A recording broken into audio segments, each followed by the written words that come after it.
Good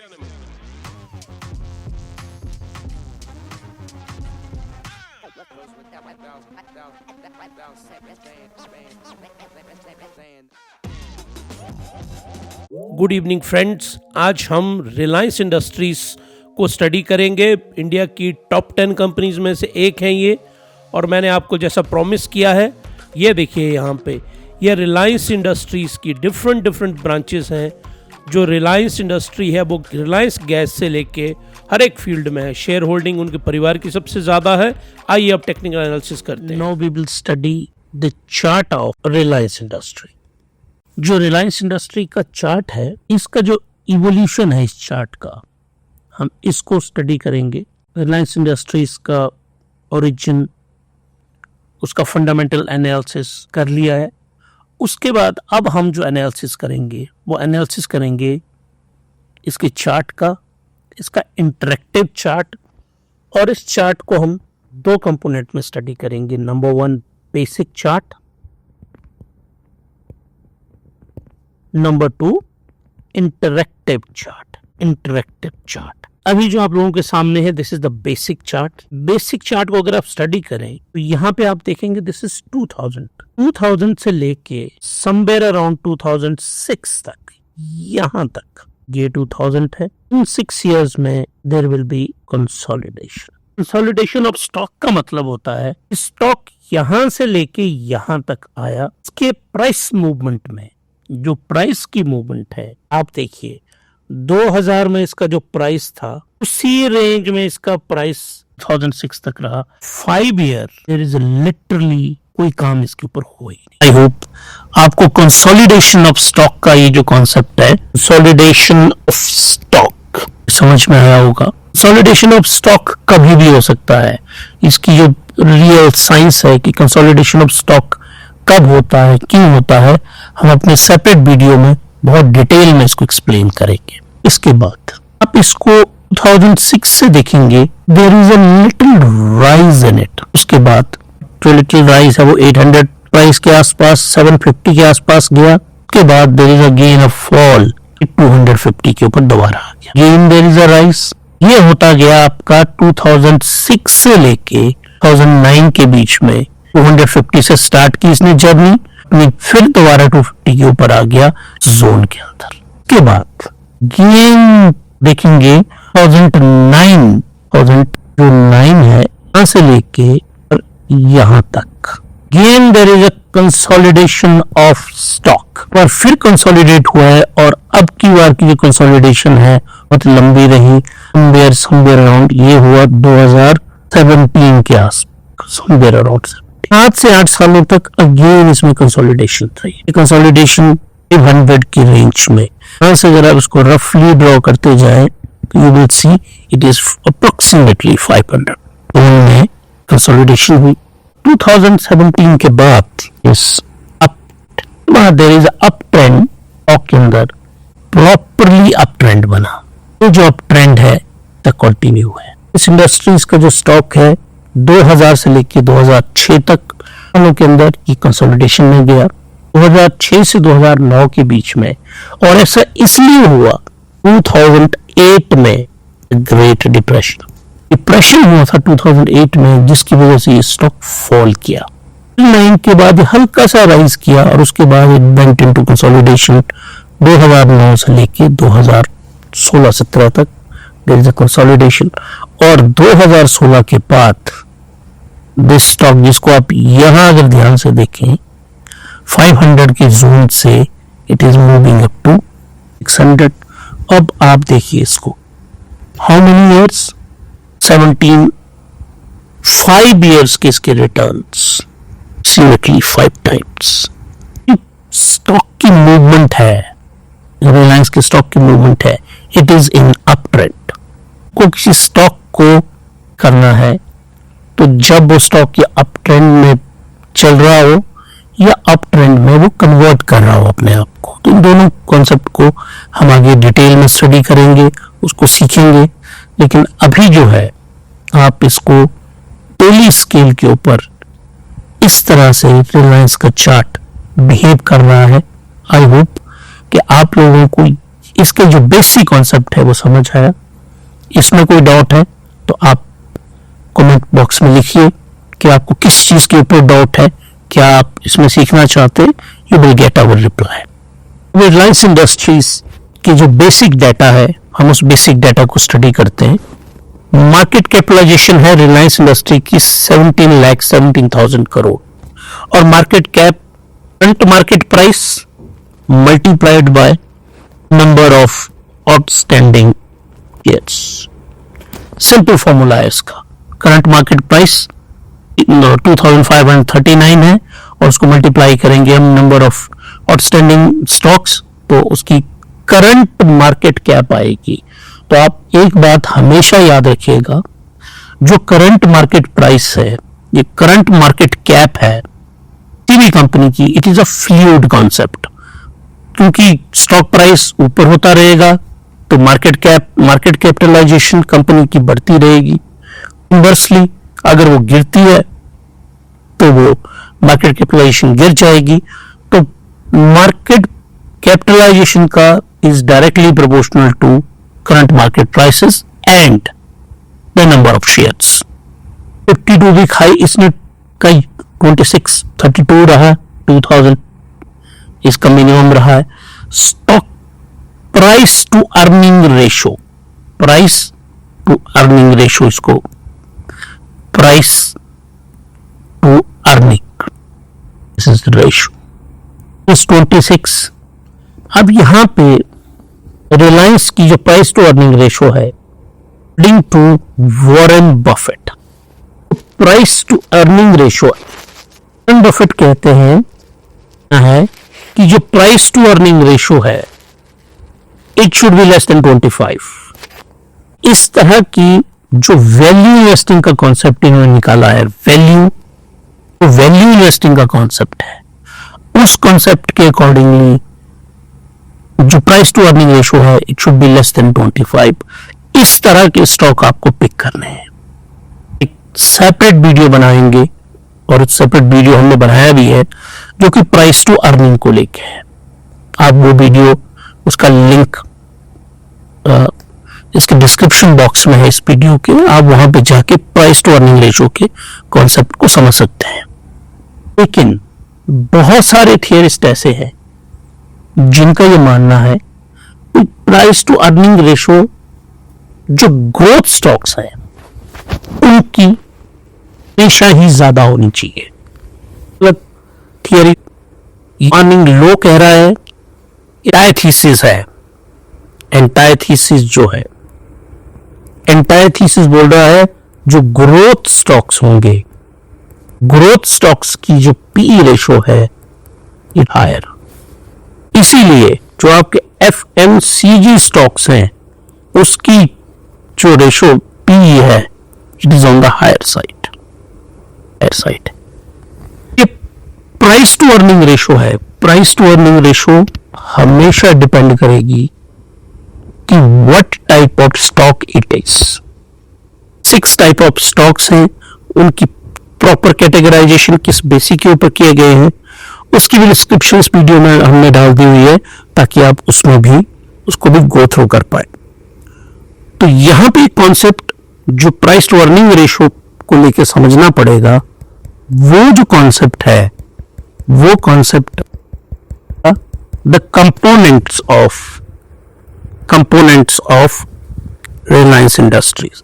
Reliance Industries की जो components है जो हमने पहले भी आपको वीडियो में एक्सप्लेन किया है, रिलायंस इंडस्ट्री किसमें है, ऑयल टू केमिकल। उसके बाद रिलायंस इंडस्ट्री किसमें है, दिस इज इन टेलकॉम। उसके बाद किसमें है ये, उसके बाद ये रिटेल में है। उसके बाद रिलायंस इंडस्ट्री आप फाइनेंस में भी आ रही है। आप कभी भी स्टडी करें जो ऑयल कंपनीज हैं उनकी प्राइस टू अर्निंग रेशो हमेशा स्मॉल होती है, कम होती है। टेलकॉम की जो प्राइस टू अर्निंग रेशो है वो हायर साइड पे होती है, रिटेल की हायर साइड की होती है, फाइनेंसेस की मिडल में होती है।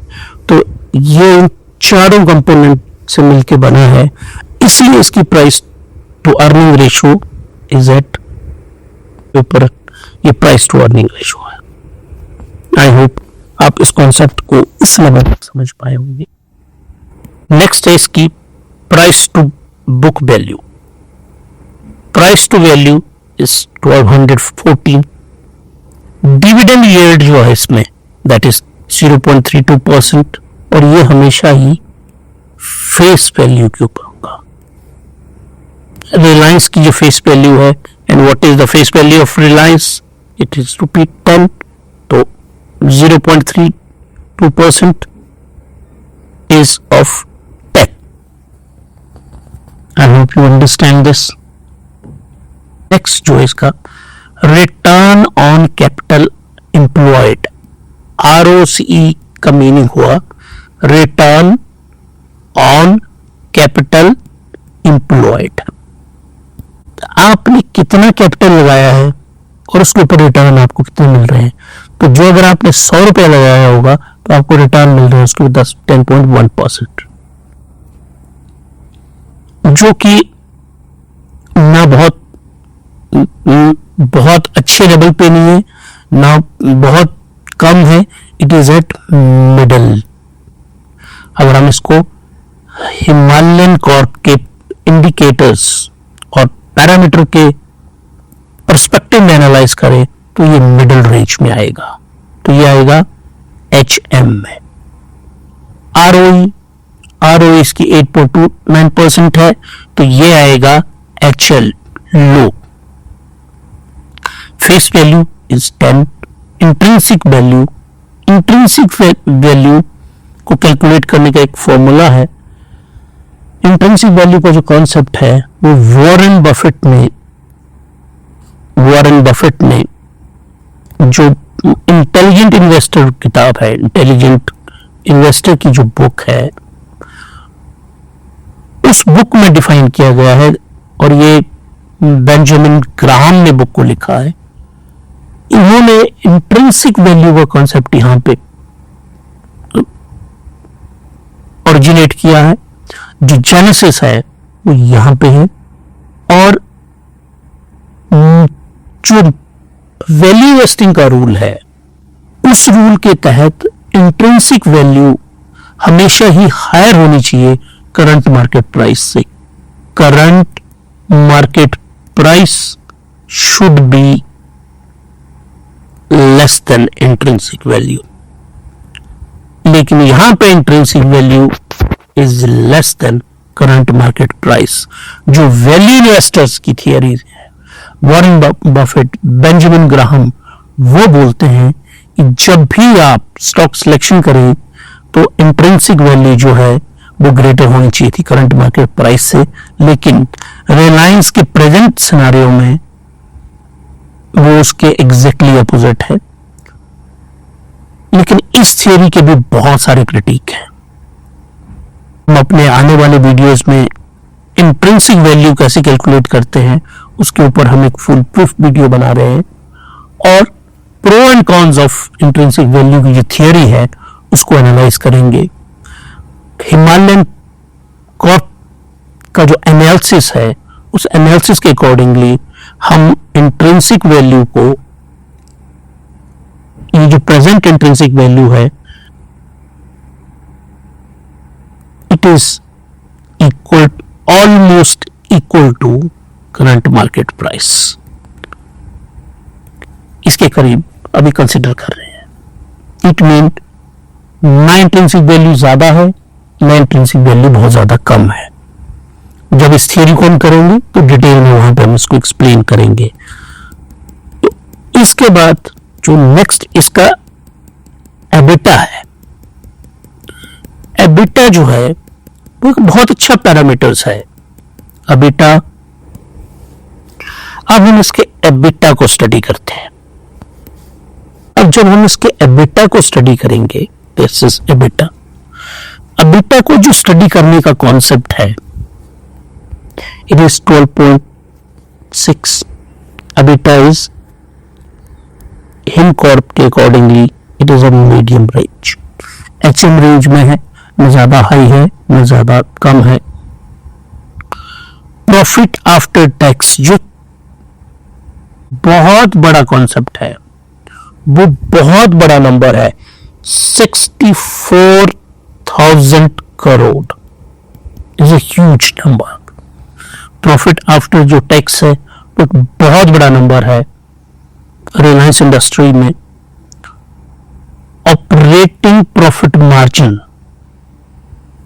दैट इज 16.5%, जो कि considered as a good number. तो इसको भी हम हिमालयन कॉर्प में मीडियम लेवल पे रखेंगे, लेकिन प्रॉफिट आफ्टर टैक्स में H Himalayan high.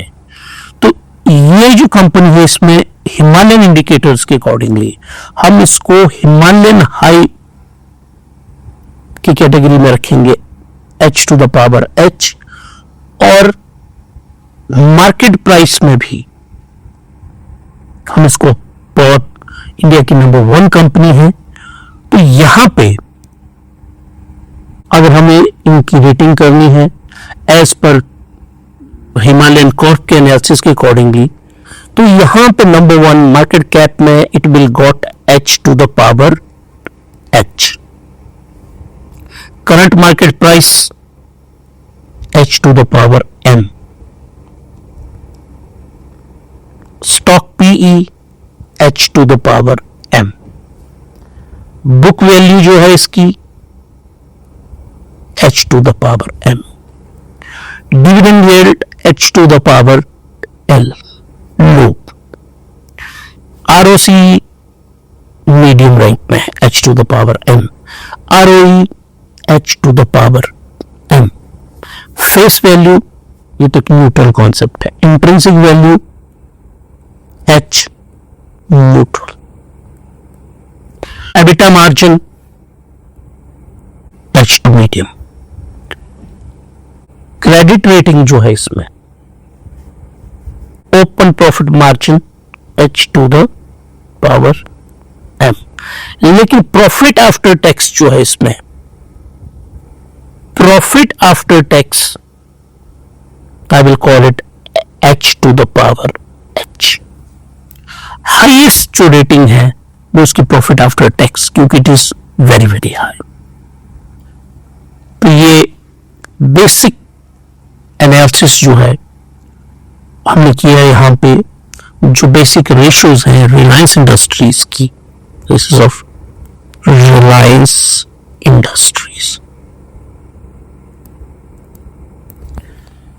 Reliance Industries की जो रेटिंग है उसको हमने हिमकॉर्प का जो हमारा स्टैंडर्ड्स पैरामीटर्स हैं उसके अकॉर्डिंगली एनालाइज किया। और आई होप कि आप लोगों को ये समझ आया होगा। इसको लेके आपकी कोई भी क्वेरी है तो आप नीचे कमेंट बॉक्स में लिखिए, आपकी क्वेरी को हम रिजॉल्व करेंगे। अगर आपको पसंद आया ये वीडियो तो इसको लाइक कीजिए, शेयर कीजिए। खुद अगर आपको समझ में आया है तो और लोगों को समझाइए, ताकि ज्यादा से ज्यादा लोग इससे बेनिफिट को और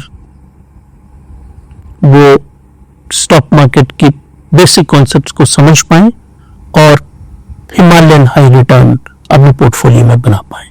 थैंक यू वेरी मच।